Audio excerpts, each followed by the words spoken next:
Donc, Bénédicte, société Lucas, donc je suis cofondatrice et on s'est associé avec Rachel il y a 3 ans.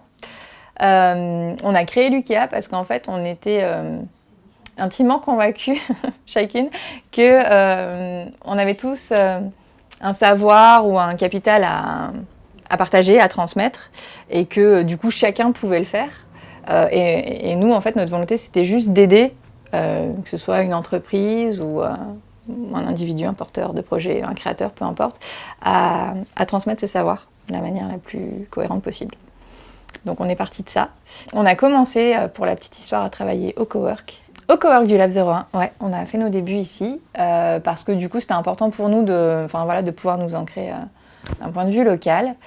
Et on a rapidement, on a une petite particularité qui est qu'on s'est créé en scope, et c'était très important en fait de choisir ce format pour nous, parce que finalement on a découvert dans le milieu de l'ESS beaucoup de structures qui avaient les mêmes valeurs que nous, et qui étaient beaucoup dans l'échange, dans le partage, et pas dans la compétition ou dans la gagne, et ça nous allait très bien.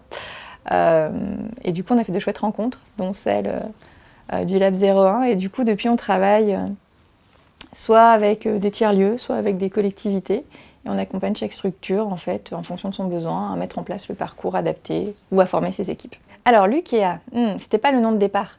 Non, Lucas, on a utilisé une petite technique qu'on avait vue sur LinkedIn, et ça veut dire en fait apprendre en finnois. D'accord. Pourquoi le finnois? Parce que ça sonnait bien. Voilà, on a essayé plein de langues. C'est mignon. Voilà, oui, c'est voilà. On nous confond avec Ikea, ça m'est arrivé, c'est vrai. Voilà. Vous vendez pas des meubles? Ah, on m'a demandé si je vendais des buffets, mais bon. Mais pas encore. On y pensera plus tard. Donc voilà. Puis c'est un côté réconfortant aussi. Ouais. Et je pense on a cette volonté dans l'approche d'avoir quelque chose d'assez doux.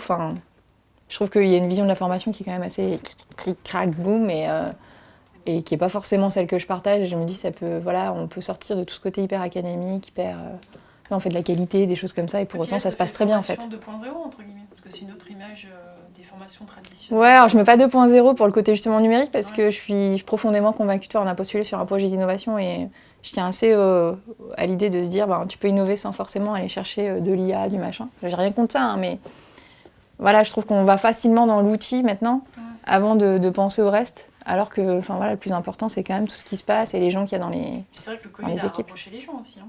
Il y a ce besoin. C'est rigolo parce que d'un côté, tu as un essor du numérique, même en formation, hein, en se disant, ok, à distance, etc. Et c'est hyper bien. Hein. Et en même temps, tu sens ce côté fatigué des gens de dire, ouais, mais en fait, on aimerait bien pouvoir se retrouver et juste faire un truc tous ensemble. Assez simple et sans fioriture à côté. Ou un truc, tu dis, mais j'ai pas cliqué, ça s'ouvre pas, je comprends pas, ça marche pas. Ah oui, non, mais nous on l'avait, je fais c'est con, ça on pouvait, on peut pas être les deux, mais ça on pouvait le faire. Hein. Gagner du temps au niveau de l'entreprise. C'est pas, après t'en gagnes, et en même temps je me dis, c'est surtout que, je me mettais à la place en me disant, ils ont vécu un nombre de situations où vraiment toi, il te faut des années du coup pour les vivre.